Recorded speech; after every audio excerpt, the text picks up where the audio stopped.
Olá a todos!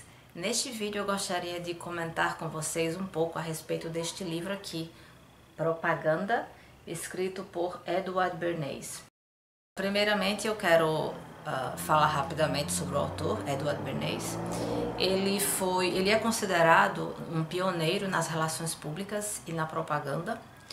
E, bom, o trabalho dele foi tão, assim, digamos, inovador, que ele é chamado de o pai das relações públicas e o pai da propaganda. E ele era sobrinho de Freud, né, o Sigmund Freud, que é o pai da psicanálise, né, o criador da psicanálise. Mas voltando aqui ao livro, começando pela capa, né, como a gente vê aqui, é um acróstico. E aqui, como vocês podem ver, com as letras PR, essas duas letras formam a palavra propaganda, mas a partir da letra O tem um acróstico, onde cada letra tem uma frase.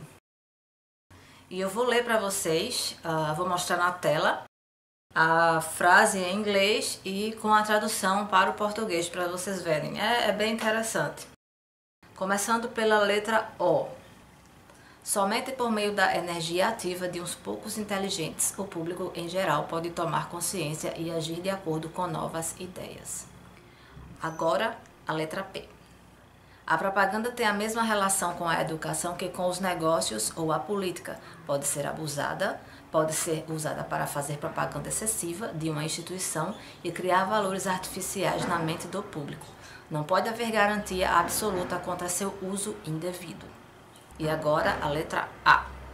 Um candidato presidencial pode ser convocado em resposta à esmagadora demanda popular, mas é bem sabido que seu nome pode ser decidido por meia dúzia de homens sentados ao redor de uma mesa em um quarto de hotel. Agora a letra G.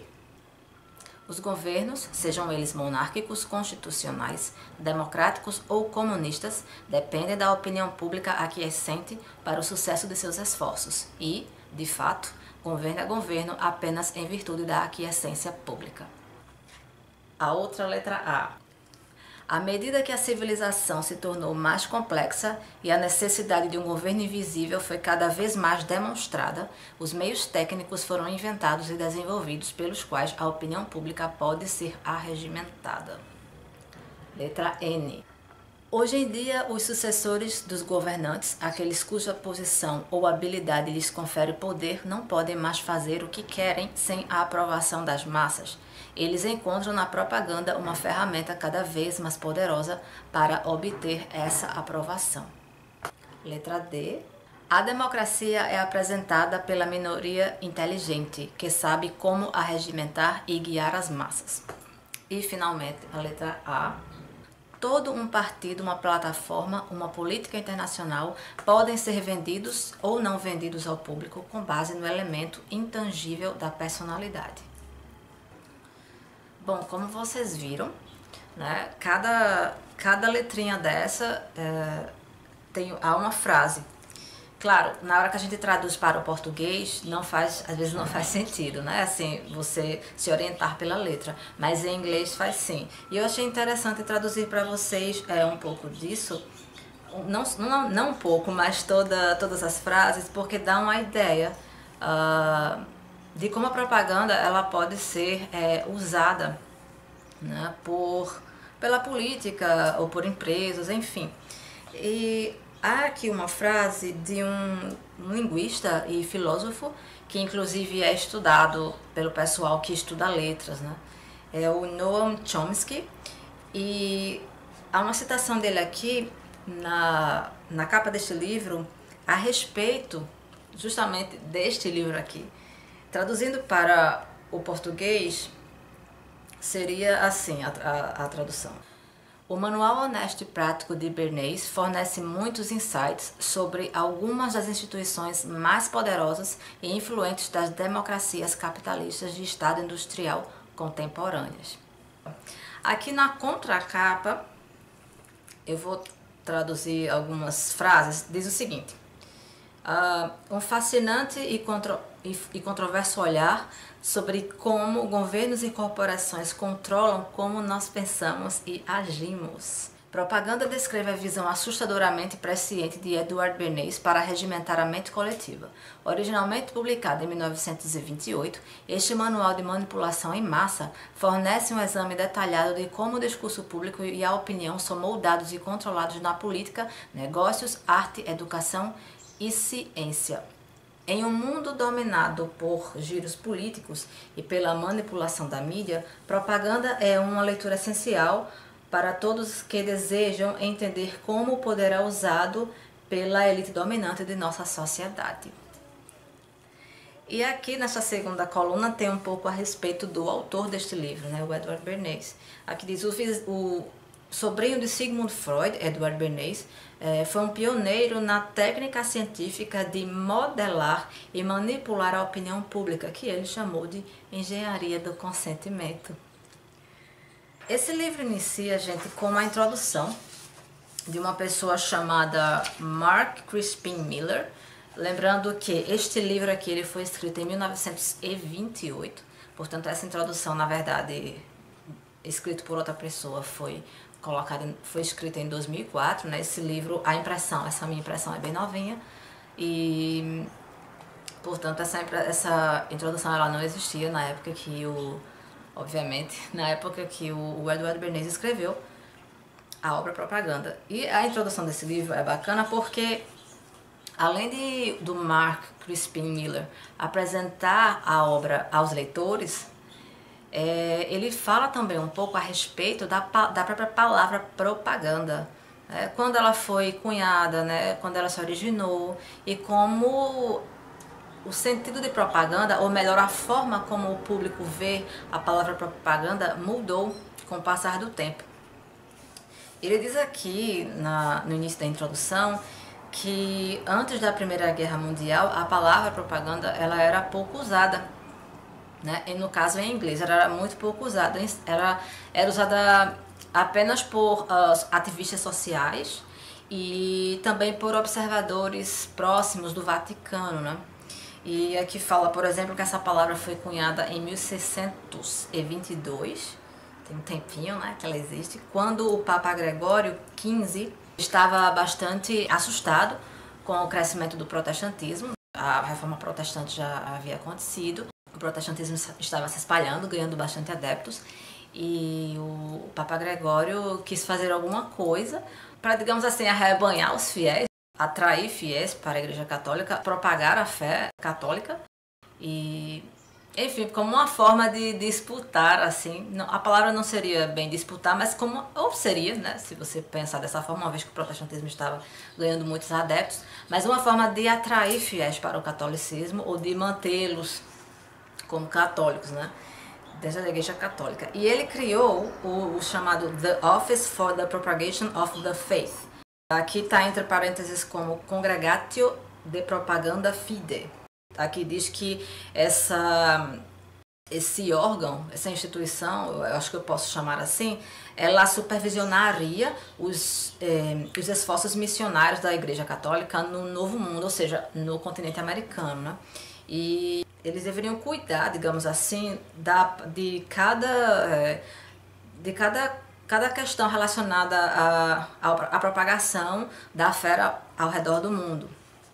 E que interessante, digo assim, que interessante por parte do Mark Crispin Miller começar a falar primeiro a respeito da própria palavra propaganda e dar exemplos ao longo da história de como a propaganda ela foi utilizada. Nessa época aqui, por exemplo, a palavra propaganda ela não tinha uma conotação ruim, diferentemente de hoje em dia, né? Que quando você fala a palavra propaganda, vem a ideia de manipulação, vem a ideia de engano, vem a ideia de situações onde exagera-se as qualidades a respeito de um objeto, ou de uma ideia, ou de um grupo, ou de alguma coisa, né, a fim de vendê-la, a fim de fazer com que essa coisa seja aceita por mais pessoas. Então, era muito diferente a noção que as pessoas tinham da palavra propaganda. E o próprio autor dessa introdução, ele diz aqui, por exemplo, que Até antes da Primeira Guerra Mundial, né? Lembrando que a Primeira Guerra Mundial acontece entre os anos de 1914 e vai até 1918. Então, ela acontece entre esses anos, né? 1914 e 1918. Mas até antes desse período, a palavra propaganda, ela não tinha uma conotação tão negativa, tão obscura, ela não tinha essa conexão relacionada a uma coisa ligada à manipulação. Ela era pouco usada, como eu falei antes, e ela tinha um sentido de propagação, de espalhar algo. E, por exemplo, ele cita aqui que uma definição do dicionário de inglês, né, o Oxford English Dictionary. A definição desse dicionário, que, pelo que eu entendi aqui, parece ser uma definição antiga, e que inclusive retrata a concepção que as pessoas tinham da palavra propaganda, diz o seguinte, abre aspas: qualquer associação, esquema sistemático ou movimento combinado para a propagação de uma doutrina ou prática. Essa é a definição da palavra propaganda, né, naquela época. Qualquer associação, sistema sistemático ou movimento combinado pela propagação de uma doutrina ou prática em particular. Então, para vocês terem uma ideia, né, de como o sentido da palavra propaganda era, digamos assim, não tinha aquela uma conotação negativa, era uma coisa, uma conotação neutra, né, um significado neutro. E só que isso com o tempo foi mudando, né? Até, por exemplo, a partir da Primeira Guerra Mundial, onde houve bastante propaganda, né, dos países aliados, né? E havia uma campanha, né, através da propaganda de, como ele diz aqui, de celebrar ou vender a democracia. Eles usaram a propaganda em torno da Primeira Guerra Mundial para mostrar que os países aliados estavam lutando pela democracia no mundo, estavam salvando o mundo, né, e ajudando a manter uma democracia, seria algo assim, né? E, bom, mais à frente a gente começa a conhecer um pouco a respeito do próprio autor Edward Bernays, né? Edward Bernays, ele se considerava, isso ele dizia sobre ele mesmo, né? Ele disse em 1929 que foi como ele se definiu, a respeito do trabalho que ele fazia como um propagandista, como alguém que trabalhava com essa coisa da propaganda.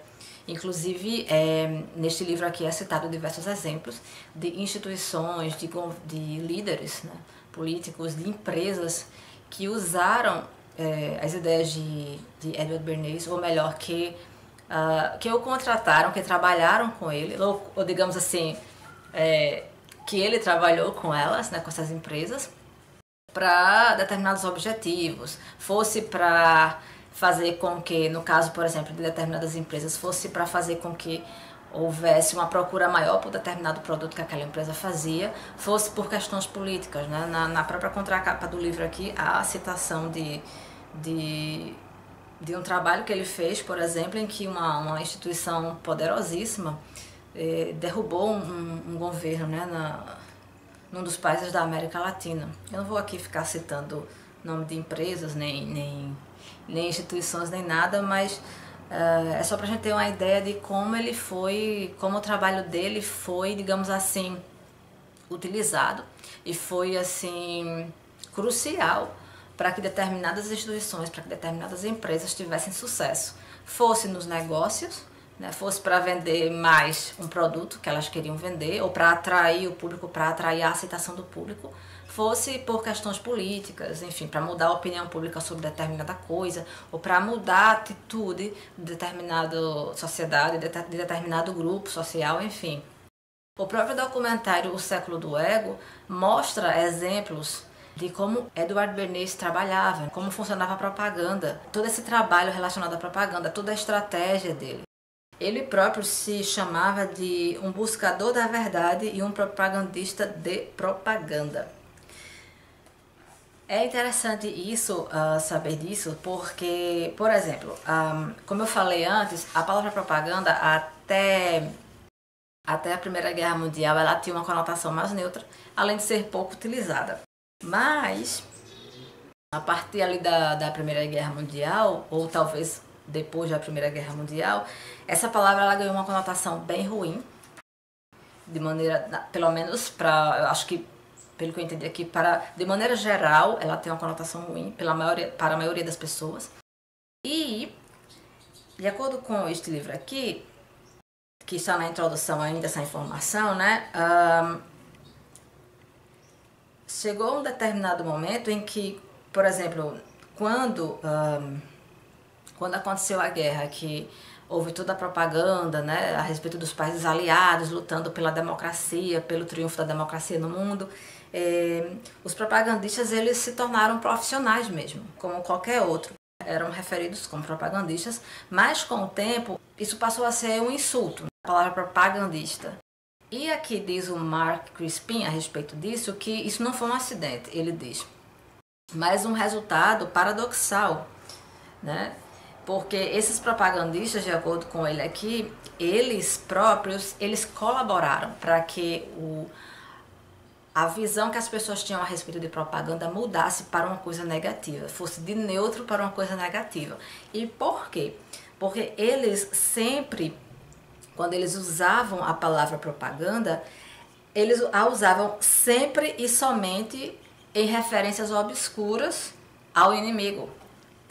Eles próprios colaboraram para que isso acontecesse, né? Ou seja, ao inimigo deles, né? Contra quem eles estavam lutando. Enfim. E bom, daí dá para entender um pouco a respeito de como de repente essa palavra passou a ser tão mal vista, né? E outra coisa interessante que eu achei neste livro, que eu quero comentar com vocês, são alguns trechos que são palavras do próprio Edward Bernays, são palavras do próprio autor, né, deste livro aqui. E, bom, ele diz assim, eu vou citar alguns trechos curtos e depois dar um exemplo para vocês de um dos trabalhos que ele fez, né? Ele dizia assim, nós somos governados, nossas mentes são moldadas, nossos gostos formados, nossas ideias sugeridas, largamente por homens que nós nunca ouvimos falar sobre. E aí ele chama esses homens que nos governam ou que moldam as nossas mentes, que formam os nossos gostos, né, que sugerem as ideias. Ele os chama de governadores invisíveis, como se eles trabalhassem organizando o caos, assim como Deus fez no princípio. E ele diz assim a respeito desses governadores invisíveis. São eles que puxam os fios, que controlam a mente pública. Né? Seria como aquele trabalho que algumas pessoas realizam, né? Que elas manipulam os movimentos de bonequinhos, né? Não sei se vocês já viram, mas tem pessoas, eu não lembro agora o nome desses profissionais, mas eles trabalham, por exemplo, são bonequinhos, eles trabalham com bonequinhos cujas partes estão amarradas, conectadas a fios, então eles movimentam os fios com os dedos, mas o público só vê embaixo, né? Os bonequinhos se movimentando conforme o movimento que os que estão controlando, os que estão puxando fios estão fazendo. Então a imagem que o Bernays quis nos dar aqui é justamente essa imagem, né? Esses governadores invisíveis estão segurando os fios, manipulando de cima, e nós somos os bonequinhos embaixo, né? Ou seja, nós nos movimentamos conforme os movimentos dos dedos, né? Dos governadores invisíveis. Seria mais ou menos essa imagem. Então eles vão influenciando a sociedade para onde eles querem que ela vá, né? Guiando-a na direção que eles querem que ela vá. E ele diz assim, o autor ainda diz, né? Eles nos governam pela qualidade deles de liderança, né? Uma qualidade natural, diz ele aqui, qualidades de liderança natural, pela habilidade deles de, digamos, como é que eu diria isso aqui? De fornecer ideias, de oferecer ideias, e através da posição-chave, né? A posição que eles têm na estrutura social. E neste livro há também uma frase do autor Edward Bernays que eu achei muito interessante, que ele diz assim: o propagandista moderno começa a trabalhar para criar circunstâncias que vão modificar o costume. É interessante notar isso porque o Edward Bernays ele vendia uma marca, ele vendia pianos, não, uma marca de pianos chamada Mozart, os pianos Mozart. E só que ele não fazia isso somente promovendo os pianos, né? Somente falando bem dos pianos, fazendo toda a propaganda para vender esse instrumento. Mas ele procurou inserir no público-alvo dele, a ideia da necessidade de ter uma sala de música em casa. Ele procurou, aqui diz que ele procurou, ele pesquisou, né? Ele se esforçou cuidadosamente para desenvolver a aceitação pública da ideia de uma sala de música em casa, vendendo pianos indiretamente através de várias tendências sugestivas e empreendimentos que de alguma forma pudesse haver que de alguma forma colocasse na mentalidade do público a necessidade de haver um espaço para um piano em casa. E aí ele diz assim: a sala de música vai ser aceita porque é disso que é feita a coisa, é disso que tem sido feita a coisa, né? E o homem ou mulher que tem uma sala de música ou que tem arranjado um canto, né? Um canto da sala como um canto de música, como o cantinho da música, vai naturalmente pensar em comprar um piano. Isso virá a ele ou a ela, né, como se fosse sua própria ideia. Ou seja, ele procurava primeiramente colocar na cabeça do público dele, dos clientes dele, a ideia de ter uma sala de música em casa. Né? Ele, ao invés de ele falar sobre o produto diretamente, ele colocava uma outra ideia antes. Daí, a ideia de comprar um piano vinha depois, como se fosse na cabeça da própria pessoa. Ele trabalhava a pessoa de uma maneira, Edward Bernays trabalhava de um jeito que as pessoas modificavam o comportamento, ou tinham determinada atitude, ou queriam comprar determinada coisa, mas quando elas faziam isso, elas nem percebiam todo esse trabalho sofisticado por trás. Elas pensavam que aquela ideia tinha surgido da própria mente delas. Elas mudavam um comportamento, um costume, ou passavam a ter o desejo de algo, pensando elas que aquela coisa era natural, vinha naturalmente, mas na verdade não era. Era parte de uma estratégia desse cidadão aqui, que é muito sofisticada se você parar para pensar. Quando eu comecei a ler um pouco sobre ele, né, ele, por exemplo, ele acreditava que as ideias das pessoas, a forma como elas pensavam, poderia ser facilmente manipulada. Ele acreditava, né, que as pessoas eram facilmente manipuláveis, poderiam ser manobradas, poderiam ser moldadas, né, toda a forma que elas tinham de se comportar. Ao citar essa passagem a respeito de como o Edward Bernays vendia piano, né? Ou seja, não somente falando bem dos pianos, não somente procurando mostrar as qualidades do piano, né? Mas também, primeiramente, colocando a ideia de uma sala de música em casa. Daí para a ideia de ter um piano em casa aparecer na mente da pessoa era mais rápido, né? Era como se fosse um gatilho. Ao ler essa passagem a respeito do piano, de como ele vendia os pianos, eu me lembrei de uma fala, né, do professor Olavo de Carvalho no filme O Jardim das Aflições, que foi um filme dirigido por Josias Teófilo. Quando eu comecei a ler sobre essa coisa da propaganda, né, esse trabalho de manipulação, a forma como muitos políticos, né, políticos e outros grupos, né, não somente políticos, mas grandes corporações, como eles manipulam as pessoas, eu não pude deixar de lembrar da fala do professor Olavo de Carvalho no filme que eu citei, onde ele fala num determinado momento sobre a necessidade de a gente rastrear as nossas ideias, né? De você procurar pela origem das suas ideias, né? Por que você pensa do modo como você pensa? Por que você defende o que você defende? Por que você tem determinadas atitudes? Né? Quando você para pensar um pouquinho sobre isso, você pode descobrir que determinadas ideias que você tem, né, determinadas coisas que você defende ou que você acredita como sendo verdadeiras, elas podem ter sido implantadas, né? Às vezes você defende uma determinada ideologia ou você defende uma determinada ideia, mas aquilo ali não é que aquilo surgiu da sua cabeça. Você não era daquele jeito, aquilo ali foi colocado. Se fosse seja através de uma propaganda ou através de um filme, né? Ou através de um artista famoso, enfim.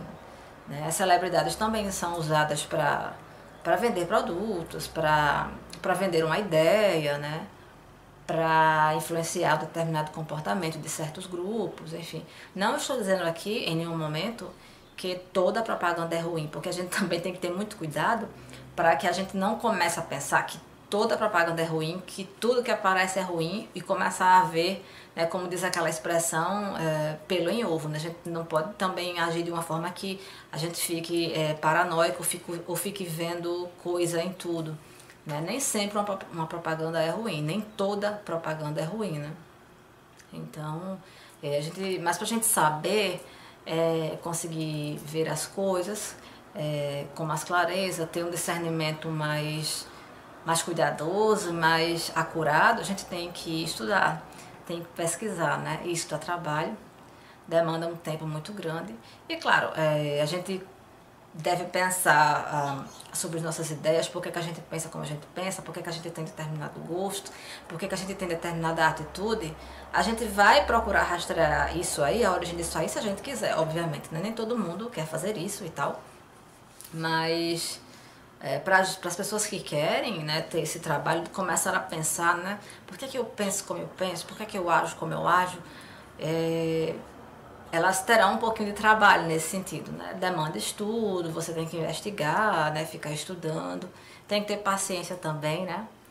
Tem muitos conhecimentos que a gente tem, que a gente, para construir, dá um trabalho, demanda tempo e muitas vezes para a gente chegar a uma conclusão correta, né? O mais acurada possível, confiável, muitas vezes é preciso passar por um longo tempo de estudo, né? Daí que não é bom a gente também ficar tentando tirar conclusão a respeito de qualquer coisa sem antes fazer uma investigação detalhada. É isso, por enquanto é isso. Termino agora, por enquanto, os comentários a respeito deste livro aqui. E é isso, pessoal. Até o próximo vídeo. Tchau, tchau.